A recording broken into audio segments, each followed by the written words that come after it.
Son las 7 de la noche con 46 minutos. A ver, una situación de desesperación de la gente. Como dice el vecino, es un tema donde prima la intención de sentirse más seguros. Está por encima de la incomodidad de los demás, del adulto mayor, del discapacitado, de las amas de casa, la gente que trabaja, que utiliza esa vía.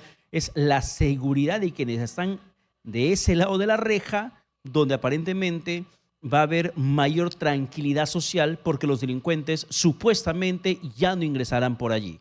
Y esa es una reacción, creo que natural, frente a la desesperación por el incremento de la criminalidad en el país. Por eso estamos en este momento con Jorge Yamamoto, psicólogo social, para hablar sobre estas reacciones sociales y de lo que implica el mundo del AMPA como psicosocial, lo que se registra en las redes sociales cuando se transmiten crímenes, se transmiten mutilaciones y situaciones atroces que impactan duramente en el imaginario social. Señora Yamamoto, ¿qué tal? Buenas noches, bienvenida, exitosa. Buenas noches, un gusto en saludarles. Un resumen, por favor, que pueda hacernos Efectivamente, usted en este momento sobre lo que está pasando en el tema de la criminalidad y el impacto que viene causando en la sociedad. en la década de los años 90 nos era familiar la palabra terrorismo. ¿Y en qué consiste esto?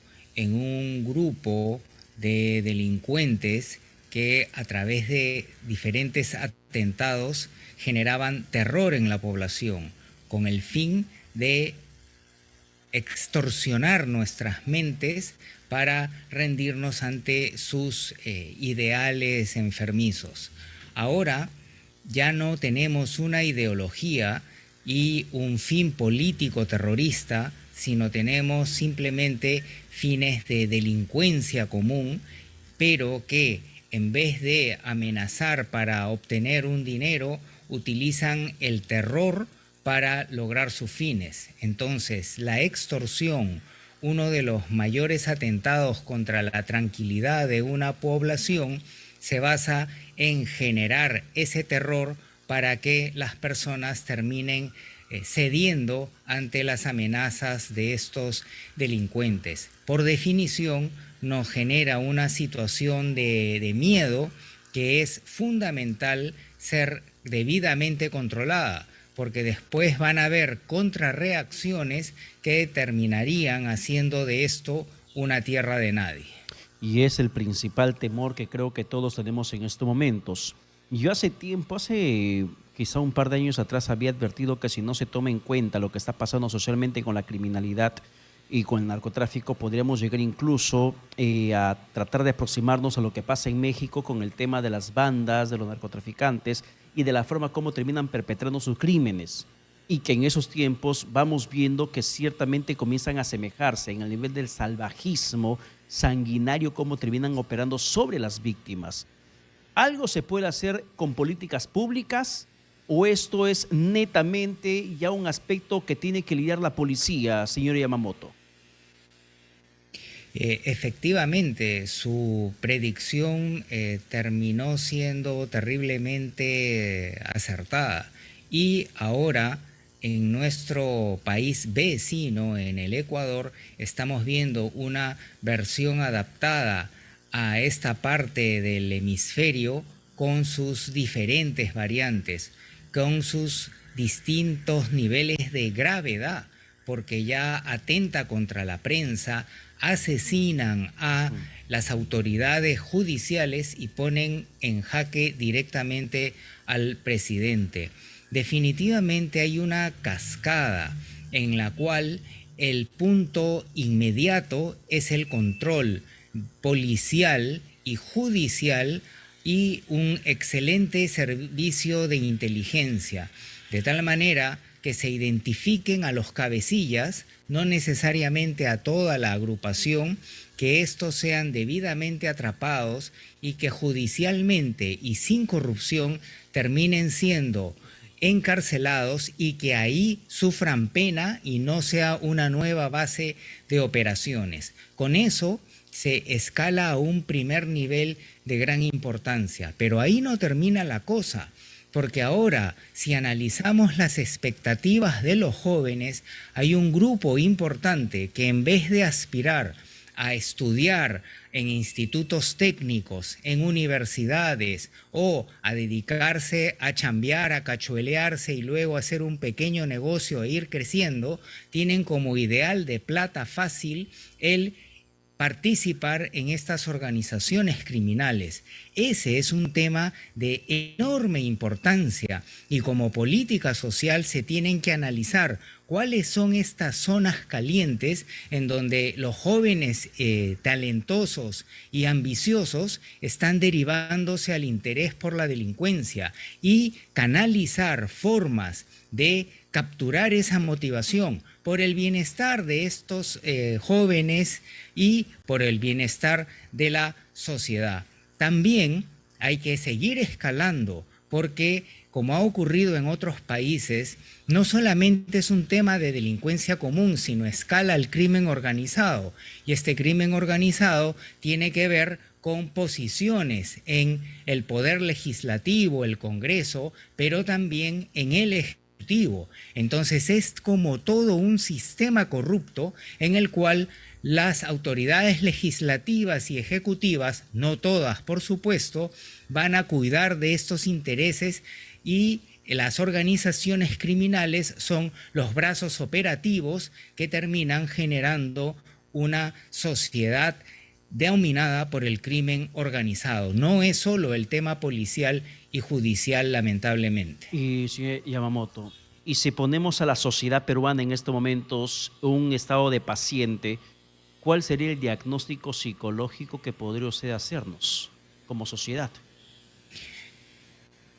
Bueno, esa es una pregunta triste de responder, pero es una sociedad que está entrando en una suerte de trastorno de personalidad antisocial.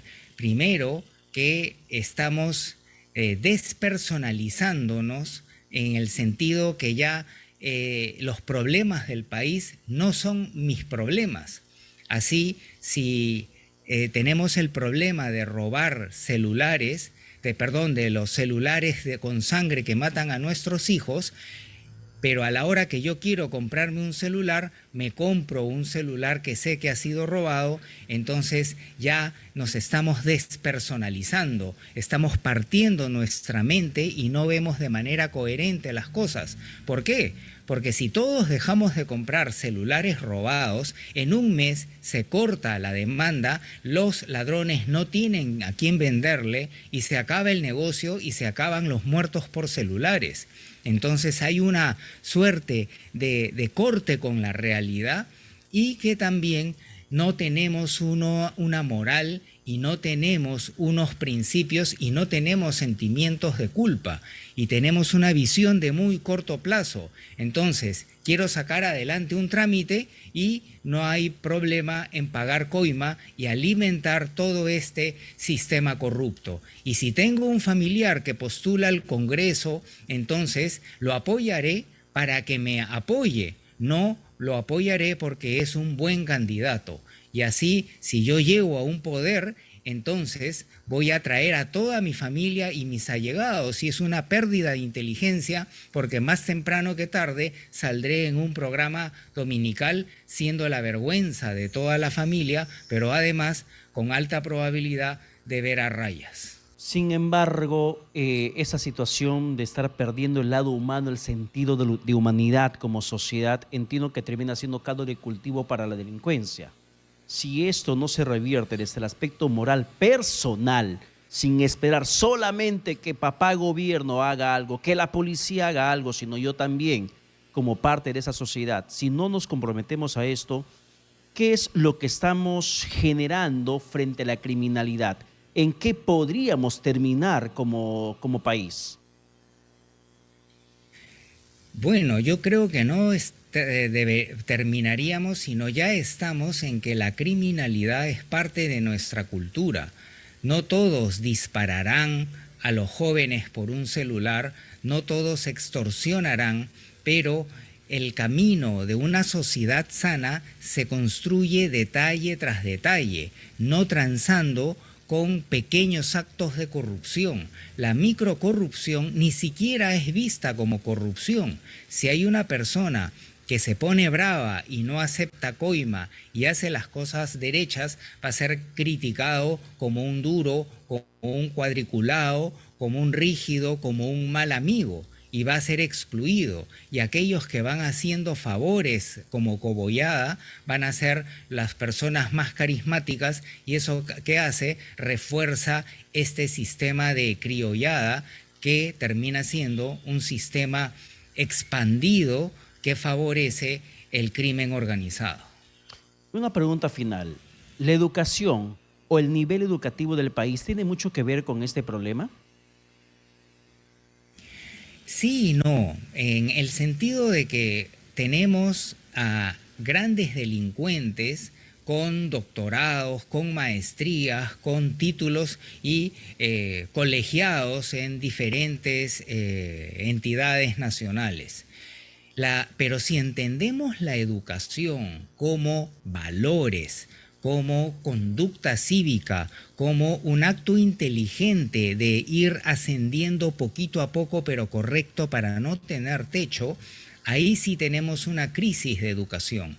En países en donde se comportan cívicamente los ciudadanos y eso lleva a un desarrollo sostenible, a convertirse en un país del primer mundo, los primeros años de educación se concentran en los valores, se continúa con la conducta cívica y el tema de las competencias está muy acotado y no se les deja tantas tareas para que los padres puedan tener tiempo para seguir educando a sus hijos. Mientras que en el sistema educativo peruano, en vez de que hayan 3 o 4 años concentrados a los valores, existen 7 módulos que se dan a lo largo de toda la primaria y la secundaria.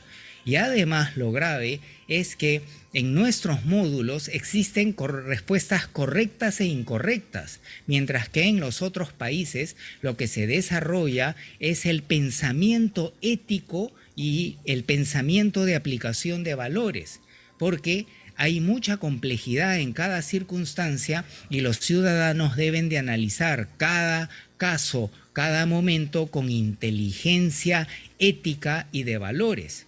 Entonces hay mucho que hacer por la educación moral de valores y la inteligencia ética en nuestro país. El día que nos esforcemos en introducir esto en las escuelas, en los institutos, en los centros laborales y que cada municipio tenga una campaña positivamente agresiva de educación cívica, este país empezará a reducir la delincuencia, comenzará a ser más productivo y será un país feliz y con desarrollo. Muchísimas gracias por su comentario, su análisis de la realidad social que tenemos en estos momentos en el Perú. Buenas noches. A usted las gracias. Buenas Ha sido noches. Jorge Yamamoto, psicólogo social, conversando con nosotros sobre el tema criminal, las aristas que se revierte, las causas probables, las consecuencias y además posibles soluciones. Vamos a la pausa, 8 en punto de la noche. Regresamos con más aquí en Exitosa Te Escucha.